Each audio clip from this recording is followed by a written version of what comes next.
Olha só, o mercado à espera da decisão do Comitê de Política Monetária do Banco Central para a taxa básica de juros. Será mantida nos atuais 13,75% ao ano, conforme aguardam especialistas? A decisão sai nesta tarde, viu? E vamos então conversar com o Matheus Peçanha, que é economista do Instituto Brasileiro de Economia da Fundação Getúlio Vargas, FGV IBRE. Boa tarde, bem-vindo.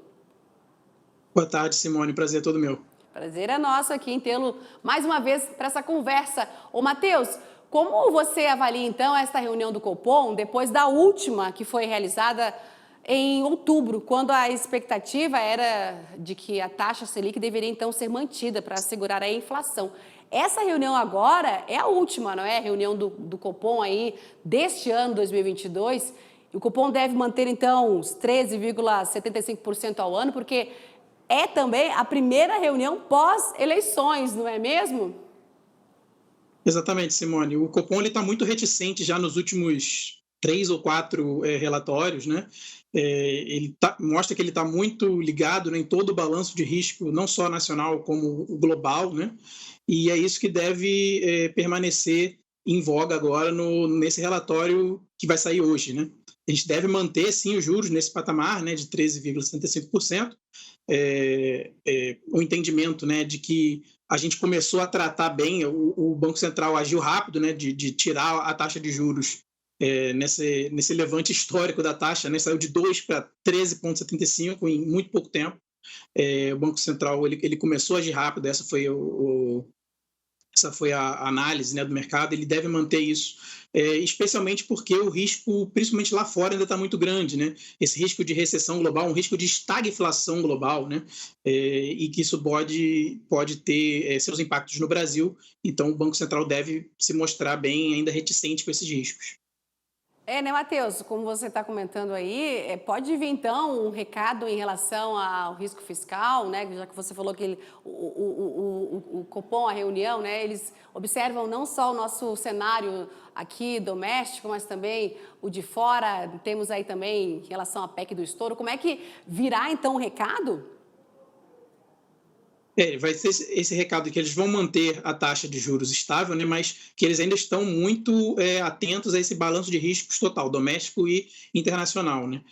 O internacional, a gente tem essa estagflação global que deve continuar puxando juros em economias maduras, né? Então a gente tem que ficar atento para fazer esse benchmark com a taxa internacional e com a questão fiscal, né, no nosso cenário nacional, porque a gente tem já esse cenário de dominância fiscal há muito tempo no Brasil, né?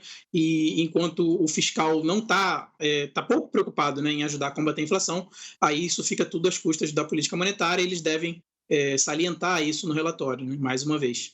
Então tem que aguardar aí os sinais do BC, né, para a Selic também em 2023, né, Matheus? Sim, exatamente. Né? O 2023 já começa com um impacto forte de inflação, né? O Banco Central sabe disso, já é esperado. Né?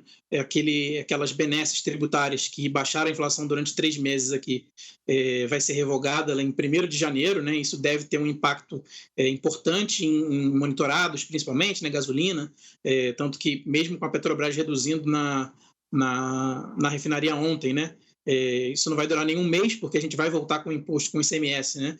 Lá em janeiro. Então, o Banco Central também está ciente disso. E tudo isso vai estar lá bem esmiuçadinho no relatório de riscos de hoje à tarde, pode ter certeza. Porque todas essas incertezas fiscais, elas podem dificultar aí a trajetória de convergência para essas metas que você está falando, né? Sim, exatamente. O nosso Banco Central, a nossa política monetária, ela tem sido muito crível, né? Principalmente desde o Ilan Goldfein, né? Lá em 2017, né? Nossa política monetária tem sido muito crível e vamos continuar assim, né? O Banco Central muito atento à política monetária, perseguindo essa meta no longo prazo, né? Eles já salientaram isso desde o começo desse ano, até o final do ano passado, que o horizonte relevante para buscar essa inflação na meta é lá para 2024 já, né? E ele ainda é crível para buscar essa meta lá em 2024. Meses aí serão importantes para entender toda essa dinâmica. Perdão, eu não ouvi, Simone. Eu te perguntei, então, esses próximos meses aí, essa última reunião agora, o quê? Findou, 2023 está chegando aí, então os próximos meses é que serão importantes aí para entender toda essa dinâmica aí do Banco Central. Sim, exatamente. Principalmente os riscos internacionais que eles estão aí no cenário, mas não se concretizaram tanto, né? A partir do ano que vem a gente deve ver isso com mais força, como os bancos centrais, principalmente o Banco Central Europeu e o Fed, vão reagir a essa estagflação global e assim o Banco Central poder ter um ensejo de quando vai poder baixar essa taxa, né? É, porque taxas mais altas, né, Matheus, também podem conter aí atividade econômica, né? Exatamente, essa é a eterna dicotomia aí do Banco Central, né? Tem que combater a inflação por um lado, mas isso pode gerar estagnação do outro, então o Banco Central está sempre calibrando isso muito bem, é por isso que ele tem essa política monetária crível já há 5 anos, pelo menos, né? Tá certo, vamos aguardar então essa decisão aí do Copom, que deve acontecer agora no final da tarde. Eu conversei então com o Matheus Peçanha, economista do Instituto Brasileiro de Economia da Fundação Getúlio Vargas. Mais uma vez, Matheus, muito obrigada pela tua participação aqui hoje com a gente. Eu que agradeço, Simone. Uma boa tarde a você e a todos.